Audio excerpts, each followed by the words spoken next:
Hey guys, MCU Collector here with another figure review, and next up is the Hasbro Marvel Legends Series Retro X-Men Target exclusive Gambit figure. We already took a look at the Retro Target exclusive Rogue. Now here is Gambit in all of its glory. So similar packaging to all the Retro X-Men figures. This is the second year that they are doing them, which is crazy that they keep on giving us more. Will there be more beyond Rogue and Gambit? Who knows? We shall see, but I am such a sucker for these Toy Biz inspired retro packaging cards.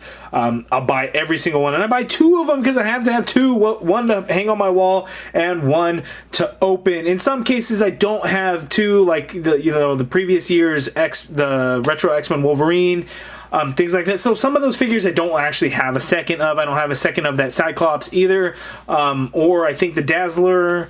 But for some of these, I'm probably just going to stick with it because the Rogue is just such a nice figure, and the Gambit is actually a really nice figure. The accessories are all really cool, so I'm just kind of suckered in fully, because with the Spider-Man ones for my Spider-Verse section, I have to have all of these loose anyway, but with these X-Men ones, they're just too nice to not hold on to, whereas the regular line ones, but the exclusives definitely need. So here we have Battle Staff. It's funny that they would just mention the staff and not the actual card throwing gimmick and everything for Gambit, but that is a huge improvement over what we got before, so I will show a comparison with that. So that Gambit and this Gambit, you will see all of that in the video. The artwork on the card looks awesome by David Nakayama right there. Always does fantastic artwork. I really like it. Here on the back of the package, we get a look at the figure. We have the UPC Uncanny X-Men. The bio reads, Gambit has the ability to mentally charge objects with explosive kinetic energy. Remy LeBeau relies on his superior card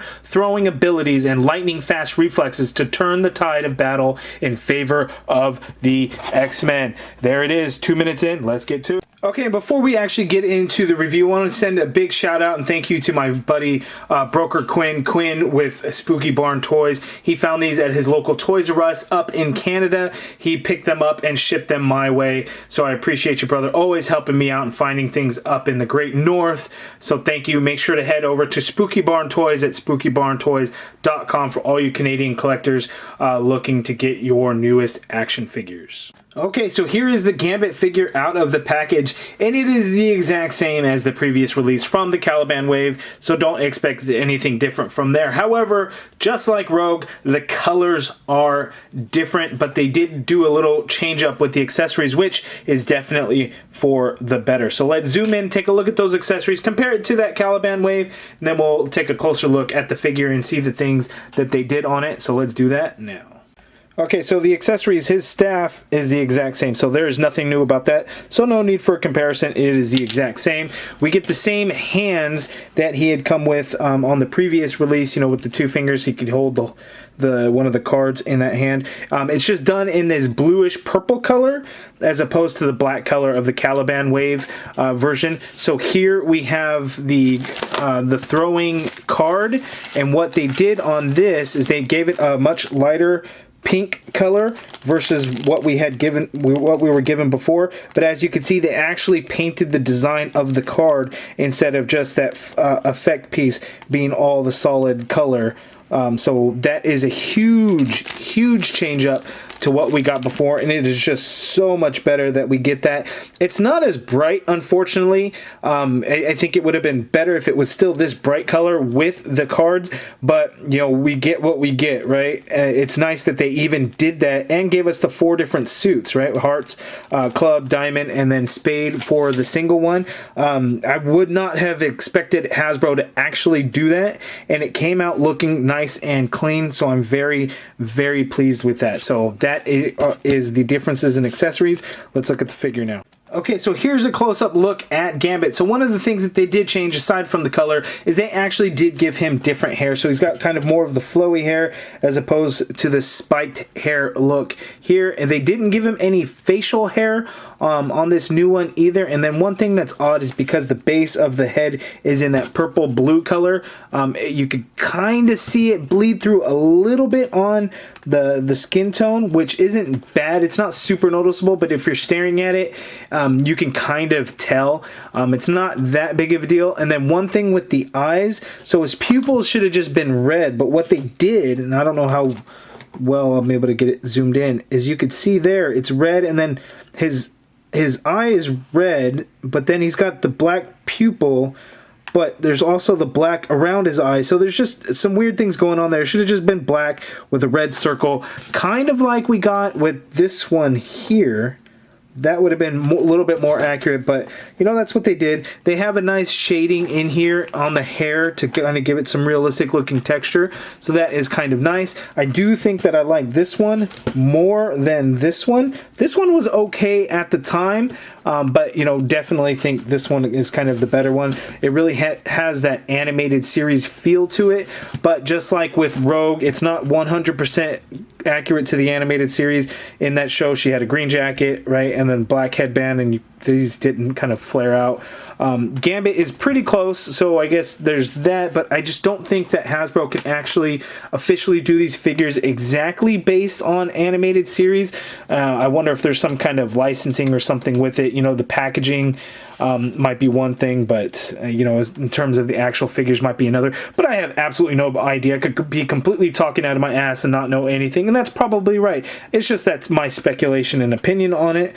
Looking at the rest of the figure, we get a much brighter jacket, just like the Rogue that we got. It's a little bit brighter in color, but when you compare it to the previous release in the Caliban Wave, it's a lighter brown versus the darker brown. And again, you get the bluish purple for the gloves and the bodysuit, as opposed to the black there.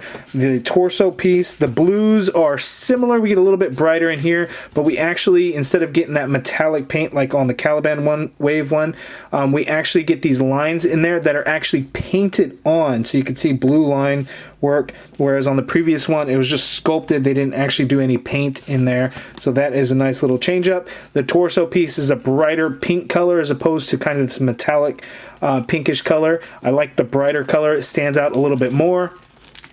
Looking at his legs, we get the blue, bluish purple with the pink, as opposed to the black pants with the pink. They're similar in color, but it definitely does match the torso piece. And then looking at his legs, those boots, it is a much lighter color of blue than the starker color that the Caliban Wave came with. So there. So just differences in color, and then a different hair mold, but basically the same figure. So let's zoom out for his articulation. Okay, Gambit's articulation. So he can look all the way down. He can look up as well. You get a rotation in there, except that face is going to hit the collar of the jacket. There is slight pivot in there, not really a whole lot going on. You can get the shoulders to go out that much. You get a full rotation in there. Of course, you have an upper bicep swivel. You have a single jointed elbow with the swivel at the elbow on these arms, which is unfortunate. You don't get double jointed elbows, but at least you can actually get the arms close to the body, whereas the old jacketed mold, it's something that you couldn't do. With that single jointed elbow, you get a 90-degree bend, as you can see there. The wrists swivel and they do hinge. He has an ab crunch, so he can crunch down forward that much. You're not going to get any crunch going back because that jacket is just going to absolutely hinder that and get in the way. We have a waist swivel there.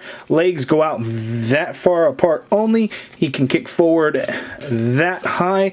Leg goes back, but it can't really get any use out of it because the jacket is in the way. You have an upper thigh cut there. You get a double jointed knee like so. There is a calf swivel in there.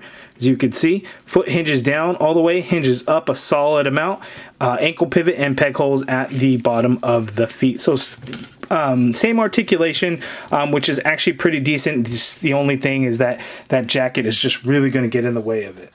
Okay, so with the Gambit, one of the things that you want to do with the accessory, so his staff, really the only hand that's going to actually be able to hold the staff is the additional interchangeable hand for his left hand, because this is the only one where you're actually going to be able to slip the hand through and hold the staff nicely. He actually will not hold it in the right hand that comes with the figure because it's just too loose. I mean, it could kind of hold there, but you know, it just kind of drapes around and can fall out. And then of course he can hold the card between his fingers like so, and then the effect piece goes to his left hand also. I don't know why I'm switching out the right hand.